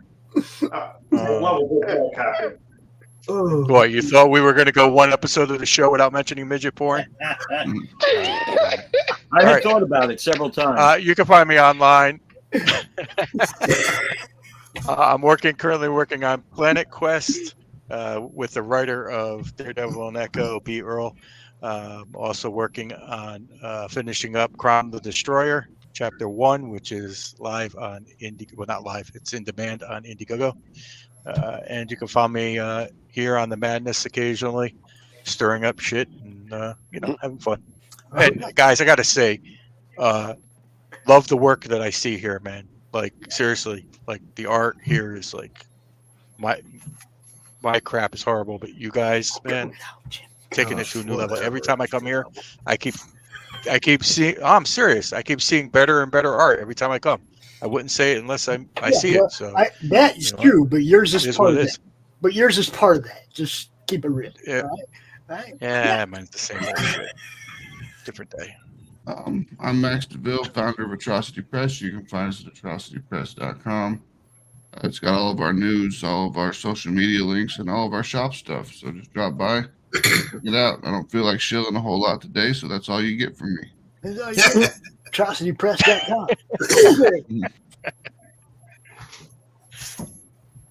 Mr. Blalock. So I'm Doc Blalock. Damn, of the, quick inks. Yeah. Nice. Well, that's the first pass. More to go. I'm the artist and writer and creator of Pariah Blood and Mud and the Pariah Saga. And I also have coming out at the end of February, A Damn Dirty Thing, a supernatural noir story. You can find me here on YouTube. I'm the only Doc Blalock on YouTube. At least I was yesterday. I don't know about today. And Yeah. Take us out, Q. You can always find us here in the Madness Comic Network on YouTube and Roku. Hey, yo, y'all know me, Pops Fans Ant from the Madness Comic Network. The Madness Comic Network coming to Roku. You can check out our preview channel right there, right now. Look, we're bringing all of our content to Roku. I'm excited. You should be too. A shout out to Hart Fisher at the American Horror Channel, baby. Woo! You know.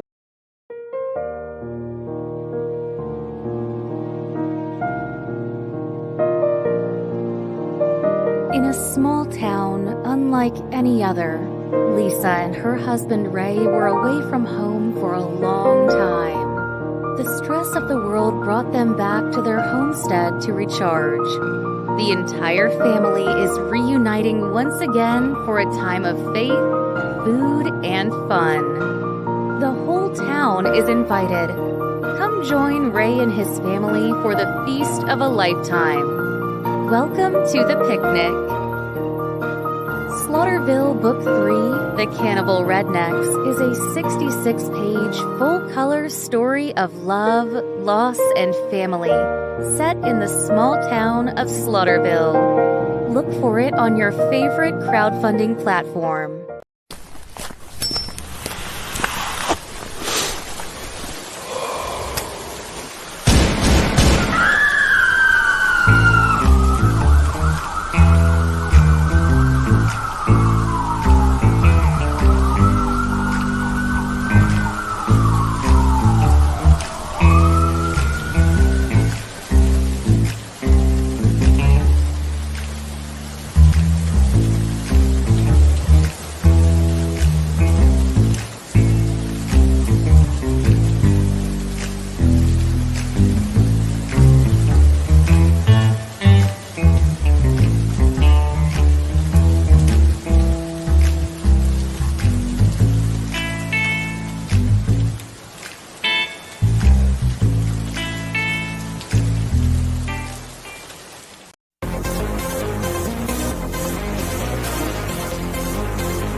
creature in the swamps.